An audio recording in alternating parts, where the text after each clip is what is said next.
मेरी जिंदगी मामूली लड़कियों से बहुत अलग थी। ये शायद मुझे ऐसा लगता था क्योंकि मैं अपनी जिंदगी से बहुत तंग आ गई थी।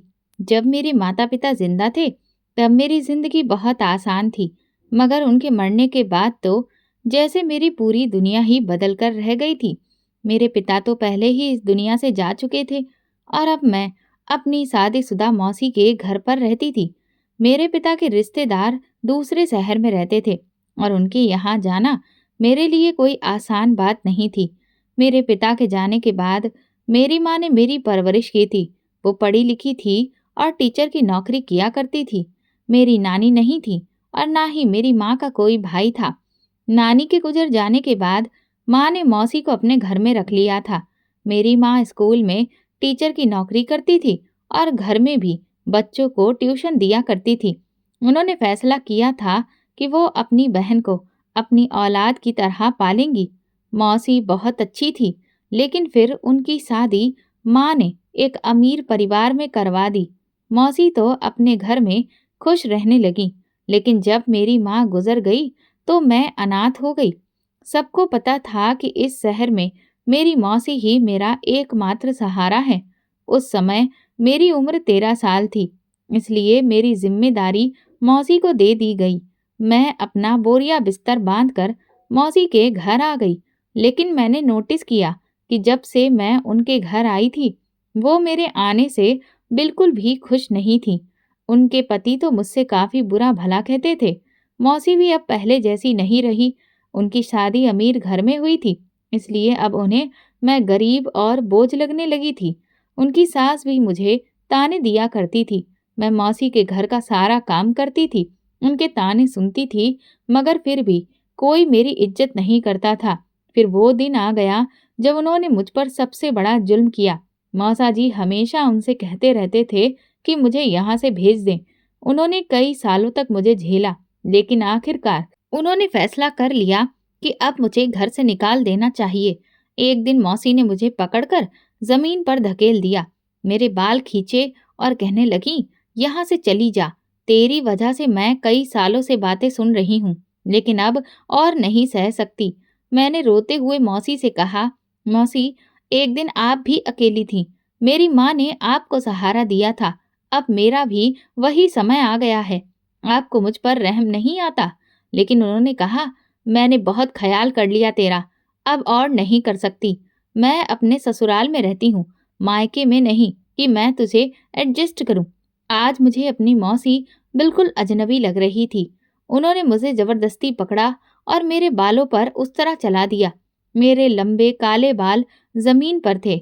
मौसी बोली, अब देखती हूँ तुझे कौन अपनाएगा। बहुत जवान चल रही थी तेरी। इसके बाद उन्होंने मुझे घर से बाहर धकेल दिया। मोहल्ले के लोग इकट्ठा हो गए और मेरा मजाक उड़ाने लगे और बोले, ये तो अब कहीं की नहीं रही, इसका हाथ अब कोई नहीं थामेगा, ये तो पागल लग रही है। मैं वहां से उसी हालत में भागती चली गई। रोते रोते मैं एक वीरान रेलवे ट्रैक पर पहुंची। आस पास पूरा जंगल का इलाका था। मैंने सोचा कि अब मैं कहाँ जाऊंगी, कौन मुझे सहारा देगा। मेरी उम्र अब 18 साल हो गई थी। इतने सालों तक मैंने मौसी के घर रहकर उनकी खुशी के लिए हर मुमकिन कोशिश की थी, मगर आखिरकार उन्होंने मुझे ठुकरा दिया। मैंने एक गहरी सांस ली और आगे बढ़कर ट्रैक पर लेट गई और आंखें बंद कर ली। ट्रेन की आवाज साफ सुनाई दे रही थी। धीरे धीरे ट्रेन की आवाज मेरे करीब आ रही थी। जैसे ही मुझे लगा कि अब ट्रेन मेरे ऊपर से गुजर जाएगी, कि अचानक किसी ने मेरा हाथ पकड़कर मुझे कसकर खींचा। इतनी कसकर कि मैं उसके साथ जमीन पर घिसट कर गिर गई। मुझे कुछ जगहों पर खरोंचें भी आ गई थी। मेरी आंख खुली तो सामने देखा, एक बहुत सुंदर जवान लड़की थी जिसके लंबे घने बाल थे। उसने ही मुझे ट्रैक से खींच लिया था। उसने कहा, क्या करने जा रही थी तुम?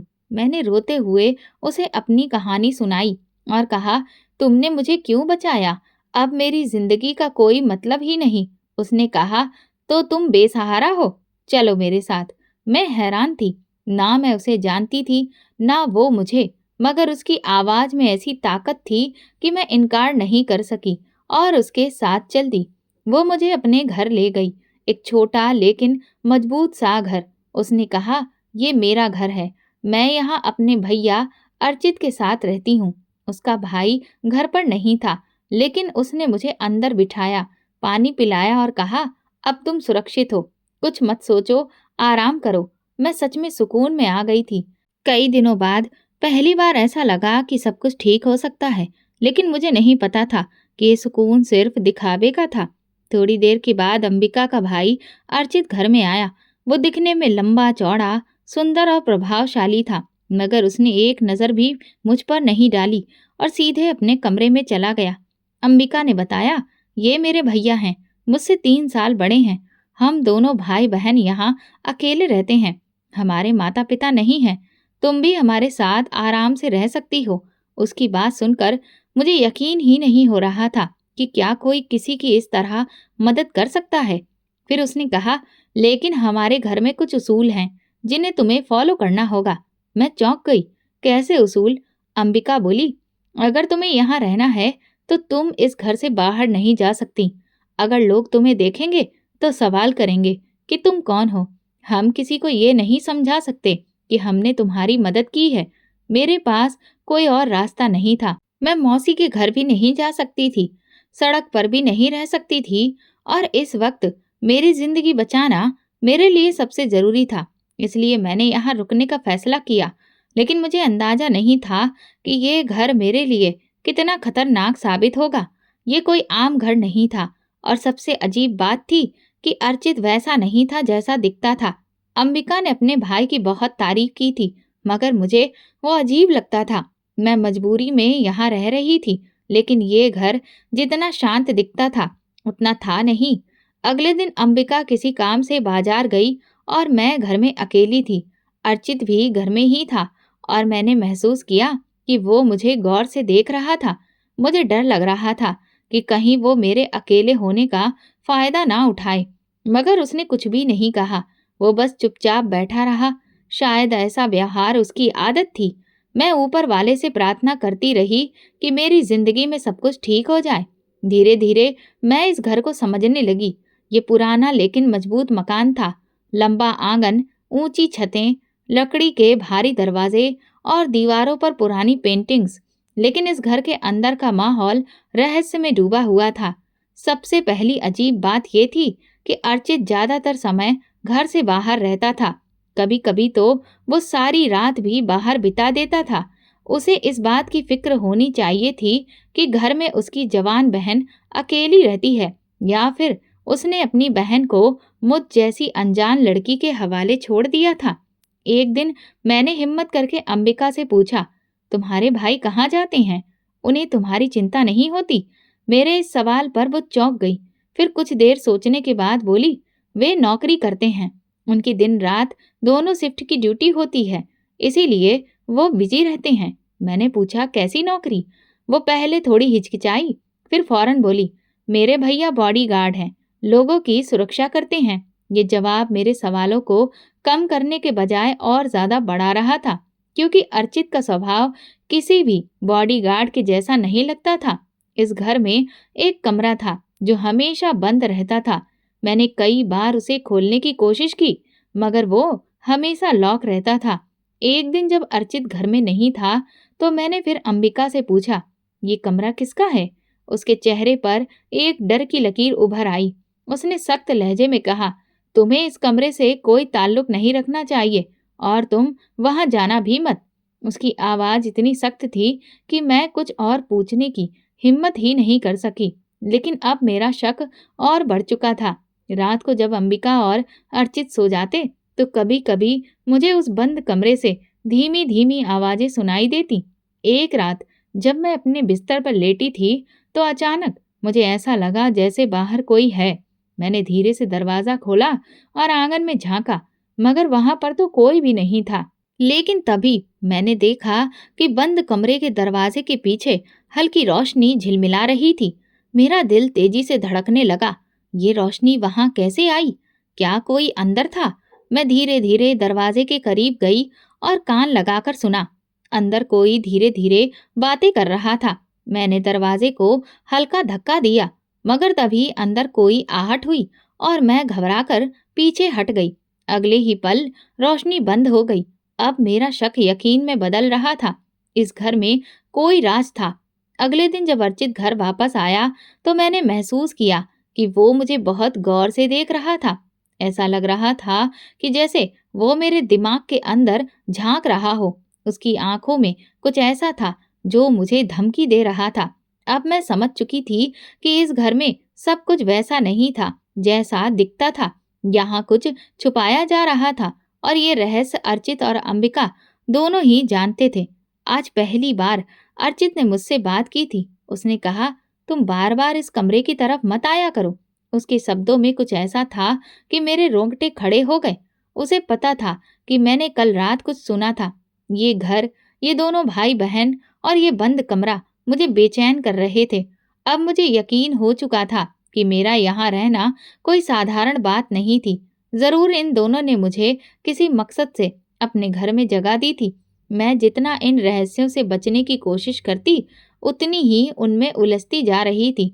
अर्चित का रातों को घर से बाहर रहना, घर में किसी की आवाजें आना और इन दोनों भाई बहनों का अजीब बर्ताव, सब कुछ मेरे अंदर एक अजीब सा शक पैदा कर रहा था। सबसे बड़ा झटका मुझे उस दिन लगा जब अर्चित की गैर मौजूदगी में मैं उसके कमरे में चली गई। मैंने सोचा कि अंबिका तो घर के कामों में व्यस्त रहती है, तो क्यों ना मैं ही सफाई कर दूं। जैसे ही मैं झाड़ू लेकर कमरे में पहुंची और उसे बेड के नीचे डाला तो एक ऐसी चीज निकली जिसे देखकर मेरे पैरों तले से जमीन खिसक गई। मैंने उसे गौर से देखा। मेरी आंखें फटी की फटी रह गईं। मेरी चीख निकलने ही वाली थी, मगर मैंने खुद को संभाल लिया। ये क्या था? ये कैसे मुमकिन था? मेरा शरीर कांपने लगा था। मैंने इधर उधर देखा कि कहीं किसी ने मुझे देख तो नहीं लिया, लेकिन घर में पूरी तरह से खामोशी थी। मुझे अभी कुछ नहीं करना चाहिए, किसी से कुछ भी नहीं पूछना चाहिए। शाम को जब मैंने अंबिका पर गौर किया तो मुझे महसूस हुआ कि वो उलझी हुई लग रही थी, जैसे कि किसी बोझ तले से दबी हो। कहीं उसे तो नहीं पता चल गया कि मैंने बेड के नीचे वो चीज देख ली थी। अचानक अंबिका ने मेरी तरफ गौर से देखा और कहा, नम्रता, आज तुम कुछ परेशान लग रही हो। सब ठीक है? शायद वो मेरी परीक्षा ले रही थी। मैंने खुद को संभाला और कहा, हाँ हाँ, मैं तो ठीक हूँ, बस थोड़ा थक गई हूँ। वो कुछ देर तक मुझे देखती रही, फिर धीमे लेकिन सख्त लहजे में बोली, यहाँ ज्यादा चीजों के बारे में सोचने की जरूरत नहीं है नम्रता। जो भी देखा करो उसे भूल जाया करो, और जो भी सुनो उस पर ध्यान मत दिया करो। मैं उसकी बात पर खामोश हो गई, लेकिन अब ये बात साफ थी कि इस घर में कुछ तो ऐसा था जो छुपाया जा रहा था। क्या ये मेरी मदद करने का बहाना था? क्या मैं किसी बड़े खतरे में फंस चुकी थी? उस रात मुझे नींद नहीं आ रही थी। मेरा दिमाग बार बार बेड के नीचे देखी हुई चीज के बारे में सोच रहा था। ये घर, इसके लोग, ये राज, सब कुछ मुझे गहरे अंधेरे में धकेल रहे थे। मैं यहाँ से भागने के बारे में सोच रही थी, मगर मैं कहाँ जाती? मुझे अंबिका ने सख्ती से बाहर जाने से मना किया था, और फिर मेरे पास ऐसा कोई सबूत भी नहीं था जिससे मैं किसी से मदद मांग सकती। लेकिन इतना तय था कि यहाँ जो कुछ भी हो रहा था वो मामूली नहीं था। मैंने तय कर लिया था कि मैं इस रहस्य को जानकर रहूंगी। मैं पीछे हटने वालों में से नहीं थी। अब वो बंद कमरा मेरे लिए और भी ज्यादा अहम हो गया था।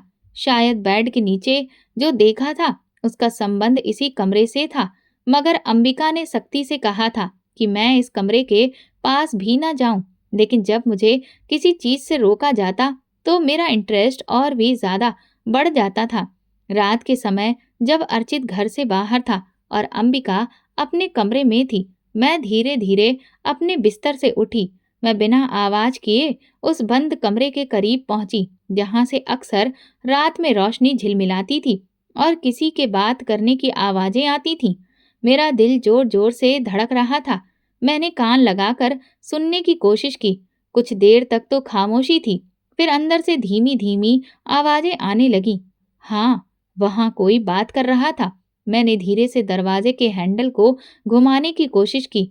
वो बंद था, हमेशा की तरह, लेकिन आज मुझे अजीब सा एहसास हो रहा था। मैं कुछ देर वहीं खड़ी रही, फिर अचानक अंदर से एक आहट हुई, जैसे कोई दरवाजे के करीब आया हो। मेरा दिल धक्क से रह गया। मैं फौरन वहां से हटकर अपने कमरे की तरफ भागी और बिस्तर में घुस गई।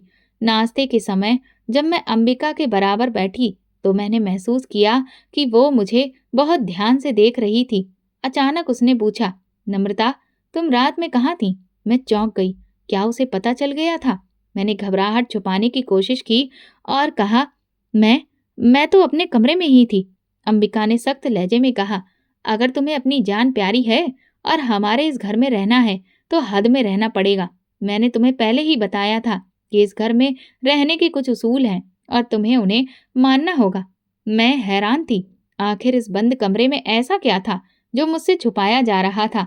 क्या वहां पर कोई छुपा हुआ था या फिर कुछ ऐसा जो आम इंसानों के लिए नहीं था?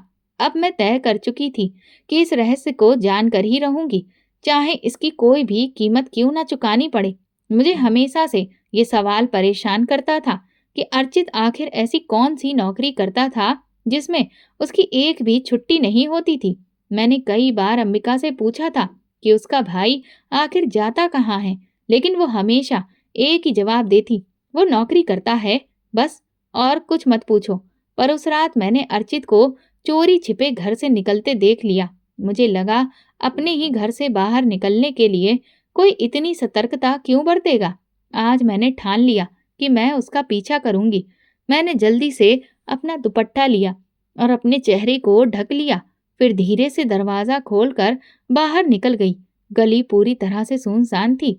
अर्चित तेज कदमों से चल रहा था और मैं भी धीरे धीरे उसका पीछा कर रही थी। वो गलियों से होते हुए एक ऐसी जगह पहुंचा जहां आम लोग जाने से भी डरते थे।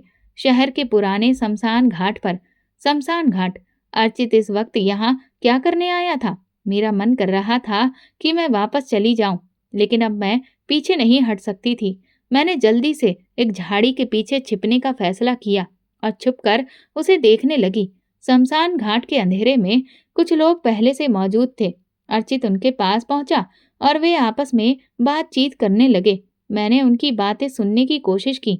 ज्यादा कुछ समझ में नहीं आया, लेकिन अर्चित एक गंभीर आवाज में कह रहा था, हमें ये काम जल्दी खत्म करना होगा। काम? कौन सा काम? क्या वे किसी को मारने की साजिश कर रहे थे? मुझे डर लगने लगा। मैं वहां से हटने वाली थी कि अचानक अर्चित की नजर मेरे छुपने की जगह पर पड़ी। मेरा दिल जोर से धड़कने लगा। मैं एकदम ठहर गई, सांस भी धीमी कर दी। लेकिन कुछ पल के बाद उसने मेरी तरफ से नजर हटा ली और वापस अपनी बातों में लग गया। ये मेरे लिए मौका था। मैं धीरे से पीछे हटी और अंधेरे में समा गई। फिर बिना एक पल गवाए मैं तेजी से घर की तरफ लौट आई। घर पहुंचकर मैंने दरवाजा धीरे से बंद किया और अपने कमरे में चली गई। मेरी सांसें तेज चल रही थी। सुबह सुबह अर्चित घर वापस लौटा। मैंने धीरे से दरवाजे के बाहर झांका। वो जेब से कुछ कागज निकालकर अलमारी में रख रहा था और फिर फ्रेश होने के लिए चला गया। यही मौका था। मेरा दिल जोर जोर से धड़क रहा था, लेकिन मैंने हिम्मत जुटाई और दबे पांव उसके कमरे में चली गई। मैंने कांपते हाथों से अलमारी खोली और कागजों को बाहर निकाला। जैसे ही मैंने उन्हें पढ़ना शुरू किया, मेरे पैरों तले से जमीन ही खिसक गई। ये एक लिस्ट थी जिसमें कई सारे नाम थे और हर नाम के साथ एक तारीख लिखी हुई थी। कुछ नामों के आगे निशान भी लगे हुए थे, जैसे कि वे पूरे हो चुके हों। मैंने उन नामों को ध्यान से देखा और मेरी आंखें फटी की फटी रह गईं। ये वही नाम थे जो पिछले कुछ महीनों से लापता हो चुके थे। मुझे चक्कर आने लगे। मैंने जल्दी से फाइल बंद कर दी, लेकिन तभी पीछे से एक आवाज आई, तुम यहाँ क्या कर रही हो नम्रता? मैंने घबराकर पीछे देखा। अंबिका उस वक्त दरवाजे पर खड़ी थी। उसकी आंखों में गुस्सा और डर दोनों थे। वो चिल्लाई, क्या मैंने तुम्हें मना नहीं किया था कि ज्यादा समझदारी मत दिखाओ? मैंने जल्दी से कहा, मैं तो बस सफाई कर रही थी। अंबिका ने मेरी आंखों में झांका, जैसे कि मेरी सच्चाई को पढ़ने की कोशिश कर रही हो। फिर वो धीरे से बोली, नम्रता, अगर तुम्हें अपनी जान प्यारी है तो फिर इन सब चीजों से दूर रहो। हम नहीं चाहते कि तुम्हें यहाँ से निकाल दें और तुम फिर से दर दर की ठोकरें खाओ। मैंने हिम्मत करके पूछा, ये नाम, ये लोग कौन हैं जो इस लिस्ट में हैं? अंबिका ने गहरी सांस ली, जैसे कुछ कहना चाहती हो, लेकिन वो खुद को रोक रही हो। फिर वो बोली, बस तुम इतना जान लो कि ज़्यादा जानकारी तुम्हारे लिए खतरनाक हो सकती है। अर्चित जो कुछ भी करता है वो उसकी ड्यूटी है। ड्यूटी? कैसी ड्यूटी? इतना कहकर वो जाने लगी और सख्त लहजे में कहा, अब तुम भी अपने कमरे में जाओ और वहीं पर बंद रहो। मैं समझ गई थी कि ये दोनों भाई बहन कुछ बहुत बड़ा छुपा रहे थे। अब मुझे डर लगने लगा कि कहीं मेरी जान खतरे में तो नहीं है। ये बात अब साफ हो चुकी थी कि मैं एक ऐसे खेल का हिस्सा थी जिसे मैं समझ भी नहीं पा रही थी, और अगर मैंने कोई गलती की तो फिर इसकी कीमत मेरी अपनी जान भी हो सकती थी। ये घर, ये लिस्ट, शमशान घाट की मुलाकात और वो बंद कमरा, सब किसी न किसी तरह आपस में जुड़े हुए थे। लेकिन सबसे डरावनी बात ये थी कि मैं उनके राज के बहुत करीब पहुंच चुकी थी, और शायद ये मेरे लिए जानलेवा साबित हो सकता था। मैंने अर्चित के कमरे में जो लिस्ट देखी थी वो मामूली नहीं थी। ये उन लड़कियों के नाम थे जो हाल फिलहाल में लापता हो चुकी थी, और सबसे ज्यादा डराने वाली बात ये थी कि हर नाम के आगे अलग अलग तारीखें लिखी हुई थीं। कुछ तारीखें बीत चुकी थीं और कुछ आने वाली थीं। क्या इन नामों के आगे निशान लगाने का मतलब था कि ये लड़कियां मर चुकी थीं? मेरा दिमाग काम करना बंद कर चुका था। अंबिका बार बार मुझे चेतावनी दे रही थी, तुम यहाँ पर जो कुछ भी देख रही हो उस पर विश्वास मत करो। कुछ राज ऐसे होते हैं जिन्हें जानने का मतलब होता है मौत। मैंने जब अंबिका से उस बंद कमरे के बारे में पूछा तो फिर उसके चेहरे का रंग ही उड़ गया। वो कुछ देर तक चुप रही और फिर धीरे से बोली, अगर तुम्हें अपनी जान प्यारी है तो उस कमरे के करीब भी मत जाना।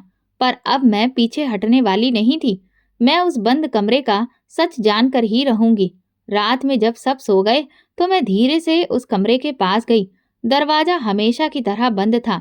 मैंने निराश होकर पीछे हटने का सोचा, लेकिन तभी मेरी नजर नीचे पड़ी जहां से हल्की सी रोशनी बाहर आ रही थी, और तभी मैंने सुना, प्लीज मुझे यहाँ से जाने दो, प्लीज मुझे बाहर निकालो। बंद कमरे के अंदर का खौफनाक मंजर, मेरा दिल जोर जोर से धड़कने लगा। क्या वाकई में वहां पर कोई बंद था? मैंने दरवाजे के नीचे से झांकने की कोशिश की, लेकिन मुझे ज्यादा कुछ नहीं दिखा। और फिर अचानक किसी के कदमों की आहट सुनाई दी। कोई दरवाजे की तरफ बढ़ रहा था। मैंने बिना कोई देर किए अपने कमरे की तरफ दौड़ लगा दी। अगले दिन अर्चित बहुत गुस्से में लग रहा था। उसकी नजरें बार बार मुझ पर उठ रही थीं, जैसे कि वो मेरे दिमाग के अंदर झांकने की कोशिश कर रहा हो। क्या उसे पता चल गया था कि मैं रात को उस कमरे के पास गई थी? अगर हाँ, तो अब मेरा क्या होगा? अगली रात जब अर्चित घर से बाहर गया तो मैंने मौका देखकर फिर से उस कमरे के पास जाने का फैसला किया, लेकिन इस बार मैं खाली हाथ वापस जाने को तैयार नहीं थी। मैंने चारों तरफ नजर दौड़ाई कि शायद कोई और रास्ता हो, और तभी मुझे दीवार का एक हिस्सा थोड़ा अंदर धंसा हुआ दिखा। क्या ये कोई खुफिया दरवाजा था? मैंने धीरे से उसे दबाया, और जैसे ही मैंने पूरी ताकत लगाई, दीवार हल्की सी हिली और फिर अचानक वो खुल गई। ये एक गुप्त रास्ता था जो सीधे उस बंद कमरे में जा रहा था। कमरे में जंजीरों में कैद औरत, मुझे तेज बदबू का एहसास हुआ। कमरा पूरी तरह से अंधेरा था, बस एक छोटे से बल्ब की रोशनी टिमटिमा रही थी। और तभी मैंने उसे देखा। कमरे के कोने में एक औरत जंजीरों में बंधी हुई थी। वो बहुत कमजोर लग रही थी। उसके कपड़े फटे हुए थे और चेहरा डर और बेबसी से भरा हुआ था। उसने कांपती हुई आवाज में कहा, प्लीज मेरी मदद करो, मुझे यहाँ से निकालो। मैं इससे पहले कि कुछ कह पाती, उससे पहले ही दरवाजे के खुलने की आवाज आई। अब क्या होगा? बाहर से किसी के कदमों की आहट आने लगी थी। अर्चित मेरे बहुत करीब था। अगर उसने मुझे यहाँ पर देख लिया तो मुझे मारने में एक पल भी नहीं लगाएगा। अब मेरे पास वक्त नहीं था। क्या मैं इस औरत को बचा पाऊंगी, या फिर अगली लापता लड़की मेरी ही कहानी बन जाएगी? मैंने जल्दी से खुफिया दरवाजे की तरफ दौड़ लगाई और जैसे तैसे उसे बंद कर दिया। मैंने सुकून की सांस ली और वापस अपने कमरे में आ गई, लेकिन मेरा दिल अभी भी जोर जोर से धड़क रहा था। इस घर में जितना समय मैंने बिताया था, हर लम्हा खतरनाक साबित हो रहा था। अब मुझे साफ समझ में आ रहा था कि अर्चित, अंबिका और मौसी ने मेरी जो मदद की वो सिर्फ एक दिखावा था। मुझे समझ में आ गया था कि जब तक मैं इस राज को पूरी तरह से नहीं खोलूंगी, तब तक मैं सुकून से नहीं रह सकती। मैंने फिर से अंबिका के बर्ताव पर गौर करना शुरू किया। वो पहले की तरह चुपचाप अपने कामों में बिजी रहने लगी थी और अब मुझसे ज्यादा बात भी नहीं करती थी। मैंने अगली रात फिर से उस बंद कमरे में जाने का फैसला किया। मैं उसी खुफिया दरवाजे से अंदर गई और देखा कि ये कमरा कई हिस्सों में बटा हुआ था। कमरा खाली पड़ा था, लेकिन यहाँ एक और दरवाजा था। क्या इसके पीछे कोई और रहस्य छुपा था? मैंने हिम्मत करके दरवाजे को खोलने की कोशिश की, लेकिन तभी किसी के पास आने की आवाज सुनकर मेरी सांसें थम गईं। मैंने जल्दी से खुफिया दरवाजे से निकलने की कोशिश की, लेकिन बहुत देर हो चुकी थी। अब मैं बंद कमरे के अंदर फंस गई थी। अगर अर्चित को जरा भी शक हो गया कि मैं यहाँ पर हूँ, तो फिर मेरा अंजाम बहुत बुरा हो सकता था। मैंने एक पुरानी अलमारी के पीछे छिपने की कोशिश की। अर्चित दरवाजे के पास आकर रुक गया और कहा, यहाँ कोई है। मेरी सांसें रुकने लगी, लेकिन फिर मुझे एक और आवाज सुनाई दी। अर्चित किसी से बात कर रहा था। तुमने भी सुना ना? कोई और भी यहाँ था। अब मेरा डर और बढ़ गया था। मैंने दीवार के साथ धीरे धीरे हाथ बढ़ाया और पीछे वाले दरवाजे को छूते ही वो हल्का सा खुला हुआ था। ये वही दरवाजा था जिसे मैंने पहले देखा था। ये दरवाजा किसी और जगह की ओर जाता था, लेकिन कहाँ? अर्चित ने कुछ देर वहां पर रुकने के बाद कहा, यहाँ तो कोई भी नहीं है, लेकिन अब हमें ज्यादा सावधान रहना होगा। जैसे ही उसके कदमों की आवाज दूर जाने लगी, मैंने जल्दी से अलमारी का दरवाजा खोला।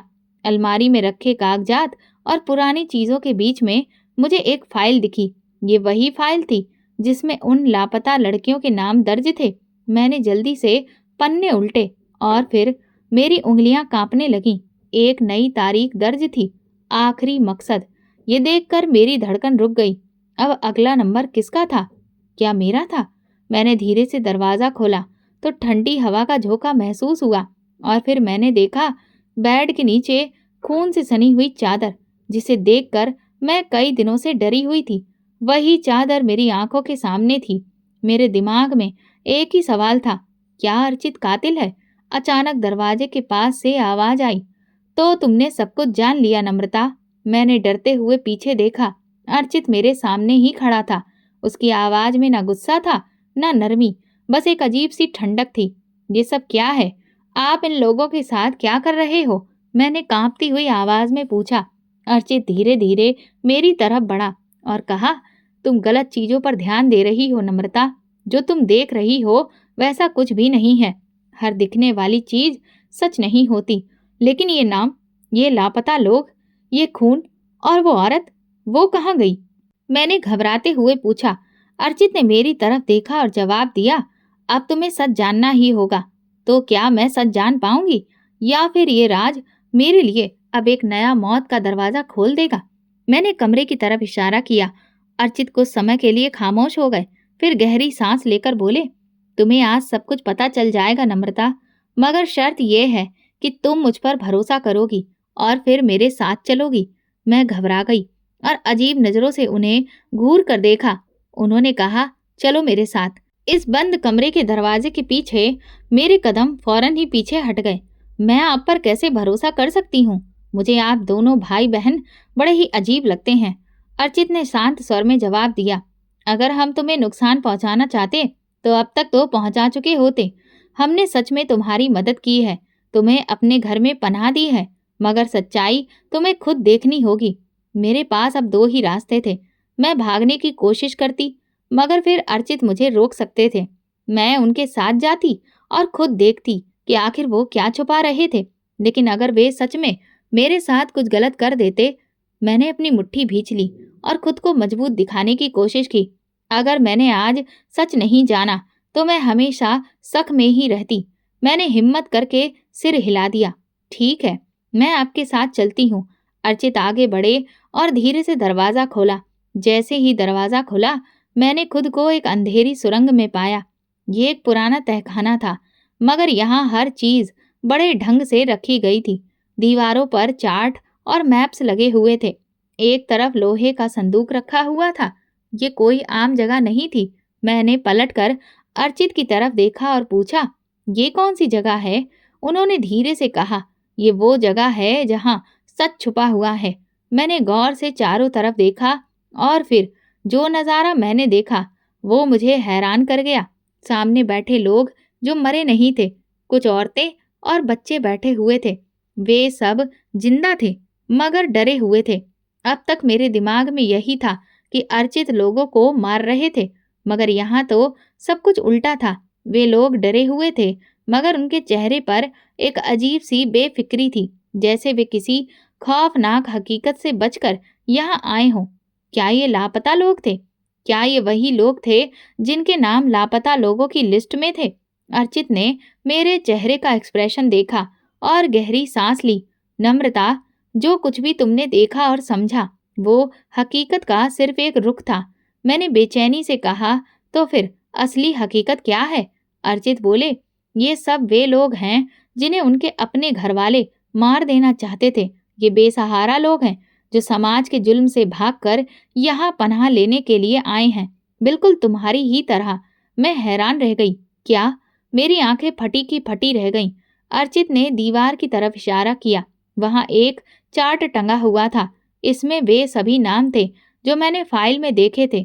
गैरत के नाम पर मरने से बचाई गई औरतें। ये वही लड़कियां और औरतें हैं जिन्हें गैरत के नाम पर मरने से बचाया गया है। मैंने कांपती हुई आवाज में पूछा, तो फिर वो बेड के नीचे खून से सनी हुई चादर किसकी थी? अर्चित कुछ देर खामोश रहे, फिर बोले, एक लड़की बहुत जख्मी हालत में हमारे पास आई थी जिसे मैंने बचाया था। मैंने उसका इलाज घर में ही किया था, क्योंकि मैं सिर्फ एक सोशल वर्कर नहीं बल्कि एक सीबीआई पुलिस ऑफिसर भी हूँ। मेरा काम ही ऐसी बेसहारा लड़कियों को बचाना है। मैं उन्हें अपने घर में लेकर आता हूँ ताकि वे एक नई जिंदगी जी सकें। मैं हैरान थी। अंबिका ने भी इस राज को कई सालों से छुपाया हुआ है। हम इन औरतों के रिश्तेदारों को सजा दिलवा सकते थे, लेकिन सजा से कुछ नहीं होता, क्योंकि ये समाज उन्हें फिर भी अपनाएगा नहीं। अगर ये वापस बाहर गईं तो उनके घर वाले इन्हें फिर मार डालेंगे। मैंने डरते हुए पूछा, लेकिन आप शमशान घाट क्यों जाते थे? अर्चित बोले, शमशान घाट पर मेरी ड्यूटी थी। वहां भी कई अनजान लाशें मिलती हैं जिनका कोई नाम नहीं होता। कई बार वो लड़कियां होती हैं जिन्हें समाज ने खत्म कर दिया। अब सब कुछ साफ था। अब समझी नम्रता, हमने तुमसे कहा था कि घर से बाहर मत जाना ताकि ये राज दुनिया तक ना पहुंचे। यहाँ के लोग बहुत सुकून से जी रहे हैं। मेरी गलतफहमी दूर हो गई। मुझे अफसोस होने लगा कि मैंने इतने अच्छे लोगों पर शक किया था। इस घर में जो कुछ भी हो रहा था वो गलत नहीं था, बस मेरे देखने का नजरिया गलत था। अब मुझे यकीन हो गया कि हर बार जो हम देखते हैं वो सच नहीं होता। सच्चाई को जानबूझकर छुपाया भी जाता है। अब मुझे यकीन हो गया था कि इससे अच्छी जगह और कोई नहीं हो सकती थी। मैंने अर्चित और अंबिका से माफी मांगी और वादा किया, अब मैं भी आपकी तरह सोशल वर्कर बनकर इन बेसहारा लोगों की मदद करूंगी। आज इस हादसे को 7 साल हो चुके हैं। मैं आज भी इसी जगह पर रहती हूँ और समाज सेवा कर रही हूँ। जो लोग बेसहारा होते हैं, जिनका इस दुनिया में कोई नहीं होता, मैं उन्हें तलाशती हूँ और उनकी मदद करती हूँ। दोस्तों, अगर आपको हमारी कहानी पसंद आई हो तो प्लीज़ कमेंट करके ज़रूर बताइएगा। वीडियो को लाइक करिए और ज़्यादा से ज़्यादा शेयर करिए। अगर आप चैनल पर नए हैं तो सब्सक्राइब ज़रूर करें और नोटिफिकेशन बेल को दबाएं ताकि अगली अपडेट सबसे पहले आपको मिले। धन्यवाद।